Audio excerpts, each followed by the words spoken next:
Sábado 17 de mayo de 2025. Tres mensajes del Evangelio de hoy, tomado del Evangelio de San Juan, capítulo 14, versículos del 6 al 14. Jesús dijo a Tomás: Yo soy el camino, la verdad y la vida. Nadie va al Padre sino por mí. Si me conocierais a mí, conoceríais también a mi Padre. Ahora ya lo conocéis y lo habéis visto. Felipe le dice: Señor, muéstranos al Padre y nos basta. Jesús le replica: Hace tanto que estoy con vosotros y no me conoces, Felipe. Quien me ha visto a mí ha visto al Padre. ¿Cómo dices tú, muéstranos al Padre? ¿No crees que yo estoy en el Padre y el Padre en mí? Lo que yo os digo no lo hablo por cuenta propia. El Padre que permanece en mí, Él mismo hace las obras. Creedme, yo estoy en el Padre y el Padre en mí. Si no, creed a las obras. En verdad os digo, el que cree en mí, también Él hará las obras que yo hago y aún mayores. Porque yo me voy al Padre, y lo que pidáis en mi nombre yo lo haré, para que el Padre sea glorificado en el Hijo. Si me pedís algo en mi nombre, yo lo haré. Palabra del Señor, gloria a ti, Señor Jesús. Vamos con tres mensajes de este bello Evangelio que nos regala hoy la liturgia. Primero, es necesario conocer a Dios. Segundo, pacientes como Jesús. Tercero, ¿cómo pedir a Dios? Vamos con el primer punto. Es necesario conocer a Dios. El Señor en el Evangelio está hablando de la necesidad de conocerlo a Él para conocer al Padre. Y así dice: si me conocierais a mí, conoceríais al Padre. ¿Por qué es importante conocer a Dios? Uno pensaría que basta con el amor que le tenemos a Dios, un amor más o menos imperfecto, un amor que se expresa en algunas prácticas puntuales de piedad, en llevar el escapulario, en cargar el Santo Rosario, alguna imagencita del Señor, de la Santísima Virgen María, en ir a misa de vez en cuando. Entonces hay mucho católico que dice: yo conozco a Dios, yo amo a Dios y esto me basta. La verdad es que lo primero que tenemos que entender es que Dios es inabarcable. Es decir, por mucho que creamos conocer a Dios, siempre será más lo que nos faltará por conocerle. Entonces eso de andar diciendo yo conozco a Dios es algo que deberíamos decir con muchísimo cuidado, con mucha cautela, porque repito, siempre será más lo que desconoceremos de Él que lo que conocemos. Alguna vez un amigo me decía que lo que nosotros conocemos de Dios, aunque juntáramos el conocimiento de los más grandes teólogos de la historia, es más o menos lo que un niño conoce de su papá cuando lo dibuja en una hoja. Y créanme que por experiencia lo sé. Ya he tenido el regalo de Dios de ser dibujado por mis hijos pequeñitos en una hoja. Lo que hacen de uno es unas figuritas bastante elementales, y mis hijos creen que ese es el papá. Pues efectivamente, lo que han dibujado es lo que ellos ven como el papá. Y yo no puedo decir que no tiene nada que ver con el papá. Pero si somos honestos, falta mucho todavía por conocer al papá. Lo mismo nos pasa con Dios. Es mucho más lo que desconocemos, repito, que lo que conocemos. Y lo que sabemos de Él es apenas una figurita aproximada de lo que Él en realidad es. No digo que no sea cierto lo que sabemos de Dios.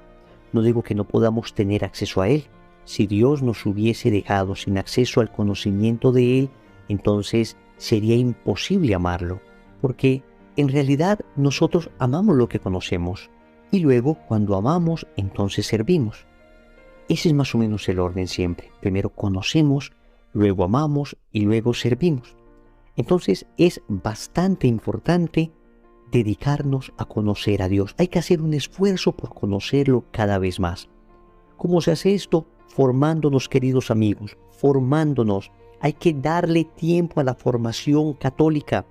Gastamos mucho tiempo en el televisor, mucho tiempo en el internet, mucho tiempo en nuestro celular, y cuán poco conocemos a Dios, cuán poco nos esforzamos por formarnos adecuadamente.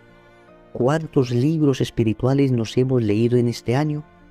¿Cuántos libros de la Biblia ya conocemos? ¿Cuántos programas espirituales, cuántos cursos católicos hemos hecho en el transcurso de este año? Debemos dedicarnos a conocer a Dios y obviamente en ese conocimiento la Santa Biblia juega un papel protagónico. Debemos estar enamorados de la palabra de Dios. Ese tipo de meditaciones diarias nos deben llevar a eso, a tener nosotros un contacto con la palabra. No basta que escuchemos estas meditaciones, tenemos que arriesgarnos a tener contacto directo con la palabra y pedirle al Espíritu Santo que nos ilumine, que nos muestre qué nos quiere decir esa palabra. Pero también está la Santa Eucaristía. No podemos decir que conocemos a Jesús, que conocemos a Dios, si no participamos frecuentemente de la Eucaristía, porque el conocimiento católico no es el conocimiento ideológico, es un conocimiento vivo, un conocimiento que se hace liturgia. ¿Y qué es la liturgia? ¿Qué son los ritos que celebramos los católicos? ¿Son acaso ritos lejanos y vacíos? ¿Son acaso ritos sin sentido? Nada de eso. La liturgia no es otra cosa que llevar a la vida eso que hemos conocido. Llevar a la vida y celebrar eso que hemos conocido, eso que nos ha enamorado. Y por supuesto, la oración de intimidad, el contacto con el Señor en la adoración del Santísimo, en la intimidad del hogar, en tu cuarto, en tu altar, a solas, tu diálogo íntimo con el Señor. Todo esto hace parte del conocimiento. Es necesario dedicarse a conocer a Dios. Es necesario sacarle tiempo a la formación, a la liturgia, a la oración. Segundo, pacientes como Jesús. Jesús es Dios y en cuanto a Dios tiene todas las virtudes, pero indudablemente una que tuvo que practicar permanentemente mientras estuvo con sus apóstoles fue la virtud de la paciencia. El Señor ya llevaba años con los apóstoles, ya les había formado, ya les había proclamado la doctrina, ya habían visto los milagros, ya les había hablado de la unidad que Él tiene con el Padre. Y el apóstol Felipe le pregunta como si no hubiese entendido nada, muéstranos al Padre. Y Jesús le responde, hace tanto que estoy con vosotros y no me conocéis. Imagínense la paciencia que tuvo que tener Jesús con sus apóstoles. Y en vez de tratarlos mal, en vez de hablarles con dureza, en vez de decirles que ya les había explicado y no lo iba a volver a hacer, qué bondad, qué ternura, qué amor con el que Jesús vuelve a explicar las cosas. Jesús es un ejemplo de paciencia para nosotros. Jesús es la paciencia misma encarnada. Y yo creo que una virtud que necesitamos bastante en estos tiempos tan agitados como los que vivimos es la virtud de la paciencia. Y déjame decirte que hay una diferencia entre una virtud y un don. Los dones normalmente los recibimos directamente de Dios sin ningún esfuerzo por nuestra parte. En cambio, las virtudes deben trabajarse, las virtudes deben ser ejercitadas. Y así, por ejemplo, cuando le decimos al Señor, concédeme la virtud de la paciencia, durante ese día el Señor nos va a poner varios ejercicios de paciencia. Y no sé si te has dado cuenta que cuando más pides paciencia es cuando más oportunidad tienes para ser paciente. Claro, debes ejercitarla y por consiguiente Dios te da ocasión para hacerlo. Eso sí, si le pides paciencia al Señor, prepárate para estas ocasiones, pero también para recibir la gracia de Dios y poder sortear adecuadamente estas ocasiones de paciencia. Pide la gracia, pidamos la gracia.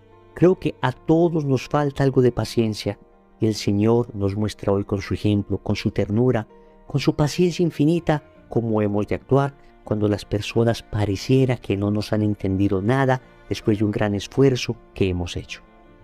Tercero, ¿cómo pedir a Dios? El Evangelio termina con unas palabras de Jesús que deben ser muy alentadoras para nosotros. Si pedís algo en mi nombre, yo lo haré. Miren esto. El Señor nos está indicando cómo hemos de pedir. Hemos de pedir en su nombre. Es cierto que la inmensa mayoría de veces nuestras plegarias a Dios son plegarias de petición. Desafortunadamente, pocas veces damos gracias, pocas veces le glorificamos, le amamos, le exaltamos, pocas veces nos dedicamos a reconocer su grandeza. Casi siempre que oramos es para pedir algo. El Señor, que sabe que nuestro corazón es muy necesitado, nos dice que pidamos en su nombre. La teología espiritual nos ha dicho 3 condiciones indispensables al momento de suplicar algo a Dios. La primera es la humildad. Debemos pedir a Dios con humildad. no como un amo que ordena a un siervo suyo lo que debe hacer, sino como un siervo que suplica al amo lo que necesita. Y así ese tipo de oraciones de exijo el cumplimiento, declaro el cumplimiento, Dios, haz cumplir esto que has prometido, no hagas quedar mal tu palabra. Todo ese tipo de oraciones y expresiones se alejan del sentido profundo de la petición que nos muestra el Evangelio. Debe ser humilde. Y en la humildad sometemos nuestro querer a Dios. Señor, te pedimos esto, si es tu voluntad. Lo pedimos en tu nombre, si es tu voluntad. Si conviene para nuestra eterna salvación y si conviene para tu mayor gloria y honra. Si conviene para la salvación de mis hermanos. Pero además de humilde, debe ser confiada. Como un hijo pide a un padre, sabiendo que si esto que está pidiendo le conviene, el Padre con seguridad absoluta lo concederá. Asimismo nosotros debemos pedir a Dios, confiadamente. Le entregamos esto a Dios y sabemos que sucederá aquello que Dios quiera, y lo que Dios quiera es para nuestro bien, aunque a veces no lo entendamos. Atentos. Fe no es creer que sucederá aquello que yo quiero. Fe es creer que aquello que yo quiero sucederá si Dios quiere. Te repito, fe no es creer que sucederá aquello que yo quiero. Fe es creer que aquello que yo quiero sucederá si Dios quiere. Y también debe ser una oración perseverante. Claro que le bastaría a Dios una sola vez que lo pidiéramos para concedérnoslo. Es más, aún sin pedirlo, Dios ya sabe lo que necesitamos. ¿Por qué Dios quiere una oración perseverante? ¿Por qué quiere que pidamos una y otra vez lo mismo? Porque es una manera de mantenernos unidos a Él. Es una manera de mantenernos recordándole. Recuerden que lo que nada nos cuesta, hagámoslo fiesta. Lo que me cuesta poco, no lo valoro. Cuando algo se consigue unido a Dios con insistencia, cómo lo cuido cuando lo obtengo. Humilde, confiada y perseverante. Oremos. Amado Señor, hoy te suplico me concedas el don de tu Espíritu. Concédeme el don de tu Espíritu para poderte conocer, conocerte a través de la palabra, conocerte a través de la Eucaristía, conocerte a través de la liturgia, conocerte, Señor, sin perder el tiempo en tantas cosas que me distraen. También te suplico me concedas tu Espíritu para lograr ser pacientes como tu divino Hijo Jesús. Sabes que es una virtud que me falta mucho, y te suplico me concedas esa fuerza de tu Espíritu para poderla practicar. Finalmente, te suplico, Señor, que todas mis oraciones estén siempre llenas de humildad, de fe, de confianza, de perseverancia. Señor, dame lo que me pides y pídeme lo que quieras. Amén. Recordemos entonces. Primero, es necesario conocer a Dios. Segundo, pacientes como Jesús. Tercero, ¿cómo pedir a Dios? Compromiso. Vamos a elevar hoy una oración humilde, confiada y perseverante. En el nombre del Padre, y del Hijo, y del Espíritu Santo. Amén.